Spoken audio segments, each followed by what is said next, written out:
ಹಾಸನ ತಾಲೂಕಿನ ಹೊಳೆನರಸೀಪುರ ರಸ್ತೆ ಮೊಸಳಿ ಹೊಸಹಳ್ಳಿ ಗ್ರಾಮದಲ್ಲಿ ನಿನ್ನೆ ರಾತ್ರಿ ಸುಮಾರು 8 ಗಂಟೆ ಸಮಯದಲ್ಲಿ ಹಾಸನ ಕಡೆಯಿಂದ ಬಂದ ಟ್ಯಾಂಕರ್ ಹರಿದು ಸುಮಾರು 9 ಜನ ಸಾವನ್ನಪ್ಪಿದ್ದಾರೆ. 20ಕ್ಕೂ ಹೆಚ್ಚು ಜನ ಗಾಯಗೊಂಡಿದ್ದಾರೆ. ಇದರಲ್ಲಿ ಸುಮಾರು 3 ಜನರ ಸ್ಥಿತಿ ಗಂಭೀರವಾಗಿದೆ.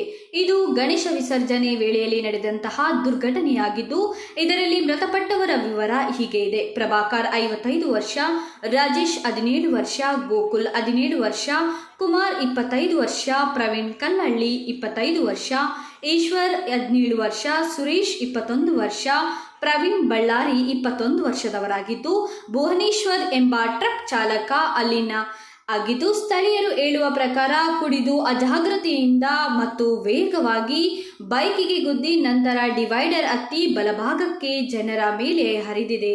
ಕಾರಣ ಸುಮಾರು 20 ಜನರಿಗೆ ಗಾಯವಾಗಿದ್ದು, 3 ಜನರು ಐಸಿಯುವಿನಲ್ಲಿ ಗಂಭೀರ ಸ್ಥಿತಿಯಲ್ಲಿದ್ದಾರೆ.